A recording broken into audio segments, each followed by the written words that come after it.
Hello my dear friends, आप सभी का स्वागत है आपके अपने यूट्यूब चैनल ऑनलाइन शिक्षण पर। मैं हूं आपके साथ अंजलि बालियान और आप सभी का स्वागत करती हूं। दोस्तों, आप सभी के बहुत सारे डाउट्स केवीएस से रिगार्डिंग और बहुत सारे क्वेश्चंस आपके कमेंट सेक्शन में बार बार पूछे जा रहे हैं।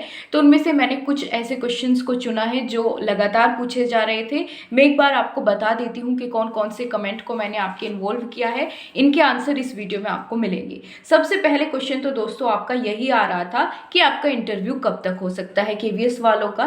दूसरा क्वेश्चन ये था कि भाई ये बता दीजिए कि शॉर्ट लिस्टेड जो कैंडिडेट हैं उनका रिजल्ट कब तक आपका आ जाएगा, है ना। उसके बाद कितना समय आपको इंटरव्यू के लिए मिलेगा।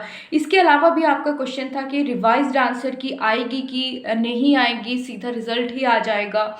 इसके अलावा आपका क्वेश्चन ये भी बहुत ज़्यादा आ रहा था कि हमने जो हमारे शिफ्ट में क्वेश्चंस गलत थे, हमने उन पर कोई ऑब्जेक्शन नहीं किया है, तो क्या हमारे भी मार्क्स उसमें बढ़ेंगे या सिर्फ जिसने ऑब्जेक्शन किया है उनके ही मार्क्स बढ़ेंगे, है ना। एक क्वेश्चन ये हो गया। इसके अलावा दोस्तों जिन्होंने डीएलएड, बीएड और बीटीसी की है और उनकी अभी तक हार्ड कॉपी में उनकी यूनिवर्सिटी से मार्कशीट नहीं मिली है, अभी तक नहीं आई है, उनको डिजी लॉकर से दिखाना होगा अपनी मार्कशीट या फिर हार्ड कॉपी ले जानी पड़ेगी इंटरव्यू के समय। तो उनको कैसे करना है इस पर भी हम बातचीत कर लेंगे। इसके अलावा दोस्तों कट ऑफ को लेकर भी आप लोग बार बार क्वेश्चन कर रहे हैं। हालांकि मैंने इस पर वीडियो बनाना अभी तक सही नहीं समझा था, लेकिन जब आप इतना ज़्यादा परेशान हैं तो थोड़ा सा आपके लिए इस पर भी मैं आपको एक आइडिया दे दूंगी, ठीक है।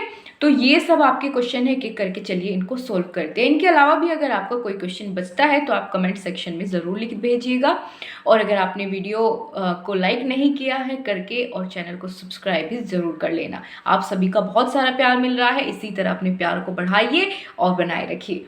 सबसे पहला क्वेश्चन आपका ये था कि भैया ये बता दीजिए कि भाई डीएलएड बीटीसी वालों का जिनका मार्कशीट नहीं मिला है उनकी बात कर लेती हूँ। तो वो डिजी लॉकर से अपनी मार्कशीट को डाउनलोड कर लीजिए, हार्ड कॉपी में उसका प्रिंट निकलवा लीजिए अगर तब तक आपकी मार्कशीट आपको अवेलेबल नहीं होती है। ये उसके चांसेस है, उसके बारे में बात करी जा रही है, लेकिन ज़्यादातर की आ गई है। आप अपने कॉलेज से संपर्क करके एक बार वहाँ पर देख लीजिए आई है कि नहीं आई है। नहीं तो फिर आप ये वाली हार्ड कॉपी भी ले जा सकते हैं। अगर आपसे पूछा जाए तो आप वहाँ पर बता दीजिएगा। ऐसा बहुत सारी यूनिवर्सिटीज़ है जिनकी अभी तक मार्कशीट जिन्होंने जारी नहीं की है, ठीक है। कई सारे बैच ऐसे हैं, तो आप वो डिजी लॉकर वाले भी हार्ड कॉपी ले जा सकते हैं, इसमें कोई दिक्कत नहीं है।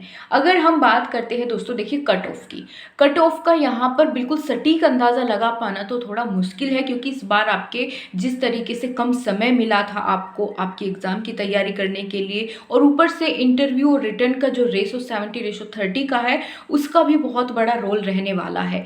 तो आप लोग जिनकी भी देखिए, अगर जनरल कैटेगरी की मैं बात करूँ तो 120 से ऊपर वाले जितने भी बच्चे हैं वो अपने आप को दौड़ में समझे और आप लोग तैयारी करिए। क्योंकि दोस्तों देखिए, अगर आप पहले ही ये मानकर बैठ जाएंगे कि आपका जो है कट ऑफ में नाम आएगा ही नहीं, आप सेलेक्ट नहीं होंगे, तो अगर बाय चांस 1% भी अगर आपका नाम उसमें आ गया तो आप किसी लायक नहीं रहोगे कि आप फिर इंटरव्यू की तैयारी कर पाओ। क्योंकि जिनके पहले से अच्छे मार्क्स हैं वो तो पहले ही तैयारी में लग रहे हैं, आपको उनको कॉम्पीट करना बहुत मुश्किल हो जाएगा।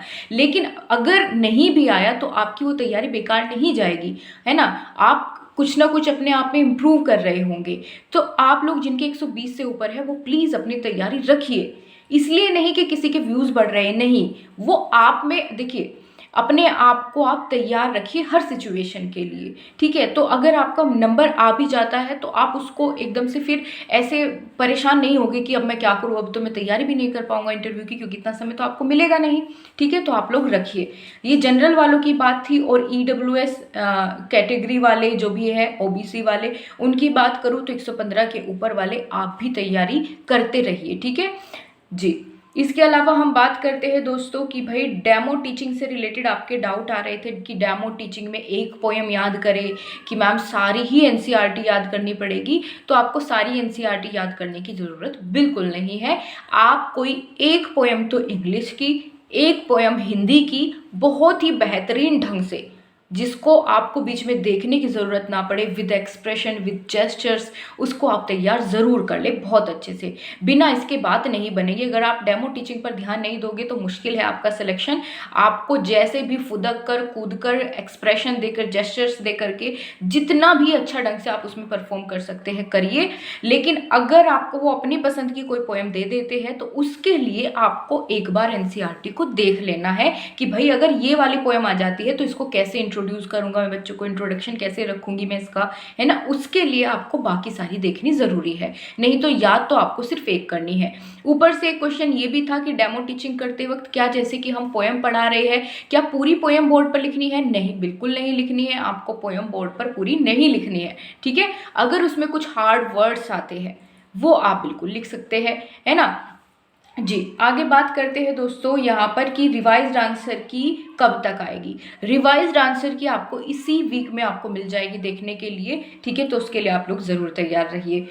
अब आगे बात करते हैं, हाँ, जिन्होंने ऑब्जेक्शन नहीं किया है और वो पूछ रहे हैं कि क्या हमारा भी मार्क्स बढ़ेंगे अगर हमारे शिफ्ट में जिन बच्चों ने ऑब्जेक्शन किया है उनके मार्क्स बढ़ाए जाने लगे तो सबके बढ़ेंगे, ठीक है। उस शिफ्ट में भले ही किसी एक ने ऑब्जेक्शन किया हो लेकिन उन सबके मार्क्स बढ़ेंगे जो उस शिफ्ट में थे और जिस शिफ्ट का क्वेश्चन गलत है, ठीक है। तो आप लोग उस चीज़ से बेफिक्र रहिए और अपनी तैयारी करते रहिए।